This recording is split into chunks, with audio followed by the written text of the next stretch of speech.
Cher professeur, est-ce possible de se faire greffer le visage d'un autre, comme dans le film Volte-Face?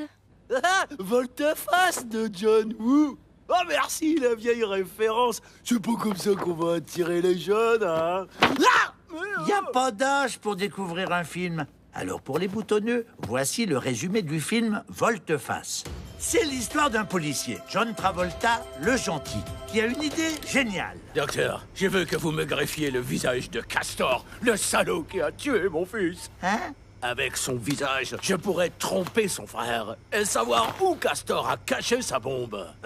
Vous ne voulez pas plutôt une petite psychothérapie?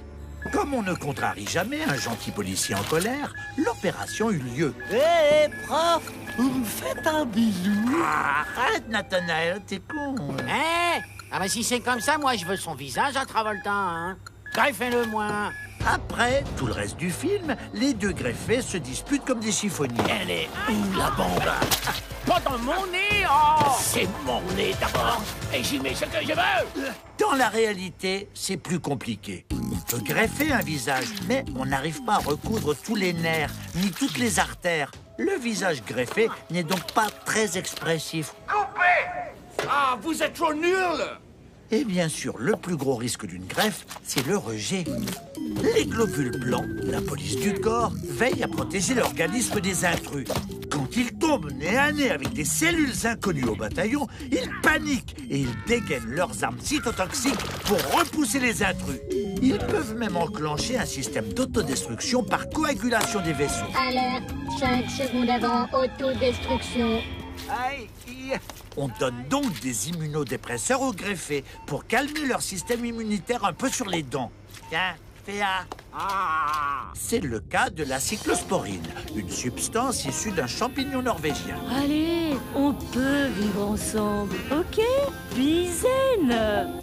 Bref, greffer un visage, c'est compliqué, mais possible. À condition que John et Castor prennent à vie et à heure régulière leurs médicaments. Vilain! Où est la bombe? Je te le dirai pas. Aïe! Attends, Ouais, excusez, 2 secondes. ça a été nul! Calmos, les gars! Plutôt que de vous faire la guerre pour des histoires de face, réconciliez-vous! En tapant, tu mourras moins bête sur arte.tv. Avec ça, c'est sûr, vous mourrez moins bête. Mais bon, vous mourrez quand même. Cher prof, parfois je rencontre des gens, je suis sûr de les connaître, mais impossible de me rappeler leur nom. Pourquoi? Normalement, quand on croise quelqu'un que l'on a déjà rencontré, on est capable de le reconnaître en quelques millisecondes. Mais ce processus cérébral, bien qu'ultra rapide, est très complexe. Pour me reconnaître, les yeux d'Igor doivent d'abord capturer mon image.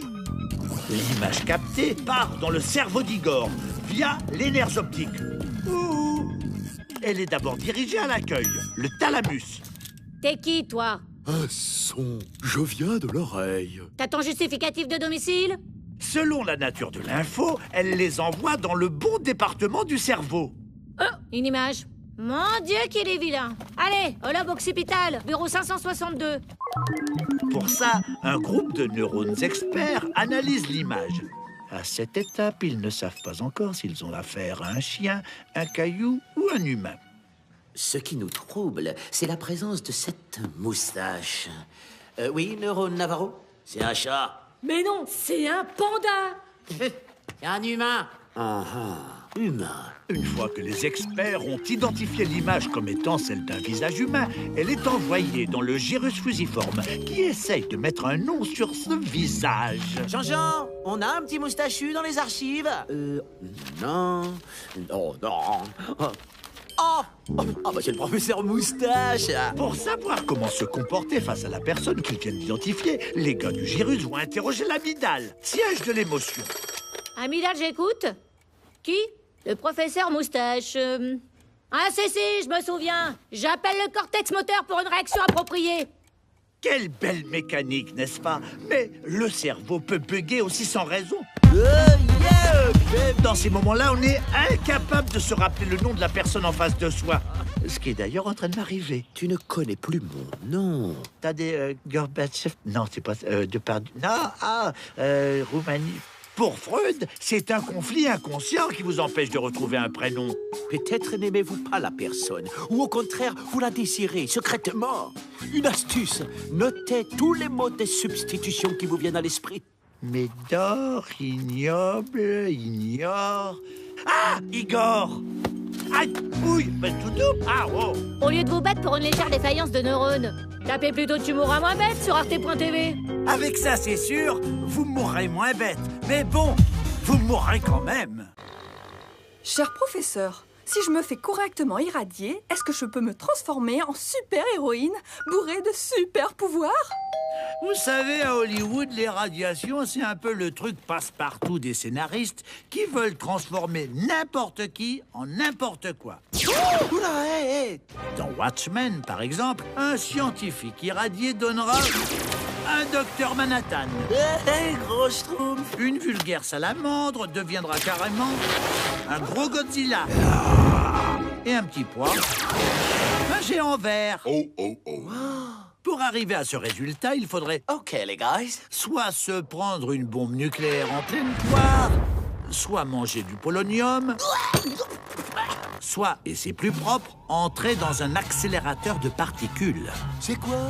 C'est une grosse machine en forme de donut. Les physiciens y font circuler des protons à 99,9999% de la vitesse de la lumière. Les protons entrent en collision en libérant des particules bizarres que les chercheurs peuvent étudier.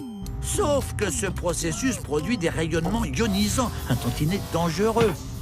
Alors vous imaginez bien que courir le long d'un accélérateur en marche, comme dans Terminator, ce n'est pas très recommandé.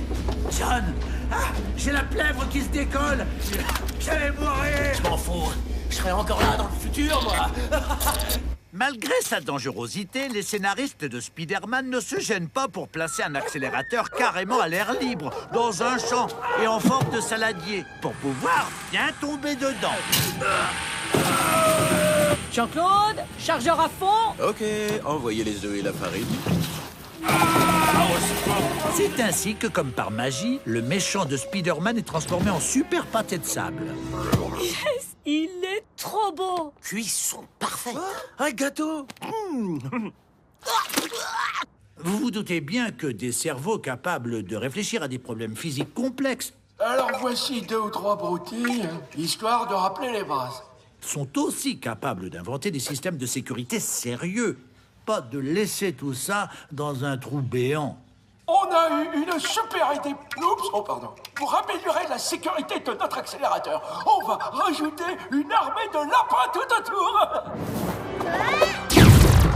Plutôt que de rêver de vous faire transmuter en monstre, révivez vos cours de physique en tapant Tu mourras moins bête sur arte.tv. Avec ça, c'est sûr, vous mourrez moins bête. Mais bon, vous mourrez quand même. Cher prof, est-ce que c'est vrai qu'on n'utilise que 10% de son cerveau? Et que si on l'utilisait à 100%, eh ben on ferait des trucs super puissants comme dans le film Lucie de Luc Besson. Expliquons aux téléspectateurs qui ont échappé à ce film d'action à succès. Eh ben c'est Lucie, alias Scarlett Johansson. Au début, elle est blonde et elle utilise que 10% de son cerveau, comme tout le monde. Mais à cause d'une drogue surpuissante, sa tête turbine à 100%. Et ça fait quoi? Elle passe un master en physique? Non! Elle a des super pouvoirs. Ouais, ok. Démonstration. Une vieille croyance prétend en effet que notre cerveau, cette grosse feignasse, n'utilise que 10% de ses capacités. Ça voudrait dire que tout ça ne fiche rien, pendant qu'une toute petite partie, ici, fait tout le boulot. Selon le film, si on secouait un peu le cocotier du cerveau, la pensée serait optimisée, comme s'il redécouvrait de vieux neurones qu'il aurait oubliés. Or, c'est idiot. C'est comme dire que vous n'utilisez que 10% de votre maison parce que vous n'êtes pas dans toutes les pièces à la fois. Revenons au film. Pour ce cinéaste, pouvoir utiliser toutes ses capacités cérébrales permet de se faire des décollements de racines à volonté, mais aussi de faire de la télékinésie, de contrôler des machines, des réseaux électroniques. Et la Wi-Fi? Ouais, joue-moi la Wi-Fi, ouais. Oh, super! Je pensais bêtement qu'un cerveau qui soudain ferait travailler à plein régime tous ses neurones en même temps, ça créerait plutôt une crise d'épilepsie. Mais quelle actrice! Le cerveau stocke beaucoup de souvenirs. Est-ce vraiment nécessaire de tous les réactiver en même temps? La pauvre Lucie devrait surtout crouler sous un chaos de sensations et de flots de souvenirs. Ce mythe des 10% de cerveau a été plusieurs fois relancé, notamment à cause du jeune Saïdis. Son QI fut évalué à 250, plus qu'Einstein. Mère, je crains que mon hochet ne fusse tombé. Papa Saïdis décréta que l'école abrutissait les enfants et n'exploitait pas toute la capacité de leur cerveau. Astringence, Scrabble. Ça n'est qu'une question de méthode. Sale gosse. Et depuis, d'autres, sans la vérifier, ont entretenu la rumeur. En tout cas, il y en a un qui n'a pas utilisé 100% de son cerveau pour faire son script, hein? Si vous voulez vraiment approfondir cette approche cérébro-littéraire, tapez plutôt « Tu mourras moins bête » sur arte.tv. Après ça, c'est sûr, you will die moins bête. Mais bon, hein, you will die quand même. Cher prof, pourquoi qu'on n'arrive toujours pas à trouver un vaccin contre le sida? Alors que celui de la grippe, il marche très bien. Non? Ah bah oui, pourquoi? Ah, si c'était si simple, ce serait déjà fait. Le problème, vois-tu, Nathanaël, c'est que le virus du sida est plus malin que celui de la grippe. On représente souvent le virus du sida avec plein de piquants pour lui donner un air bien méchant. En fait, il n'en a que 15, ce qui le rend bien moins photogénique. Bah, enfin. Et surtout par rapport à la taille d'une cellule, le VIH est minuscule. Oh, ne bouge pas, un point noir. Oh, mais arrête! La honte! Ah! Pour plus de simplicité, nous allons représenter le VIH et ce globule blanc à la même échelle. Enfin, presque. Ridicule, c'est piquant. Le but d'un vaccin est de préparer le système immunitaire à reconnaître un virus et à se défendre avant qu'il ne soit là. Regardez ce groupe de jeunes globules blancs qui ne connaissent encore rien à la vie. Et tu structures le cheveu. Pour leur apprendre leur boulot, les médecins envoient un peu de virus, comme la polio par exemple, pour qu'ils se fassent les dents dessus. Mais attention, un virus affaibli, inoffensif. Un intrus! Vite, jette-lui ton iPhone! Les globules blancs apprennent ainsi à le combattre par eux-mêmes. Bravo! On l'a eu! Oh mince, il est cassé.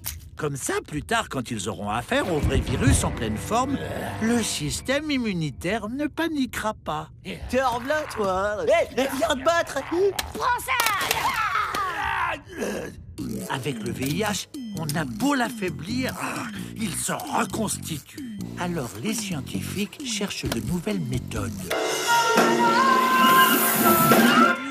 L'autre solution est d'utiliser un vecteur, un autre virus qu'on connaît bien, comme par exemple la rougeole. On garde par manipulation génétique l'intérieur de la rougeole, mais on lui met l'armure du VIH à l'extérieur. Et chef, il y a la rougeole qui s'est travestie. Ok, on l'embarque. Mais le VIH est un dur à cuire. On extrait l'acide ribonucléique de la rougeole en isolant les protéines non structurales et sur le VIH, on prend les protéines structurales. Je pensais pas que c'était si compliqué. Ah, tu l'as eu. Tu fais moins la maligne, petit effronté. Plutôt que de pester contre les chercheurs parce qu'ils ne trouvent pas assez vite les vaccins, tapez Tu mourras moins bête sur arte.tv. Avec ça, c'est sûr, vous mourrez moins bête. Mais bon, vous mourrez quand même.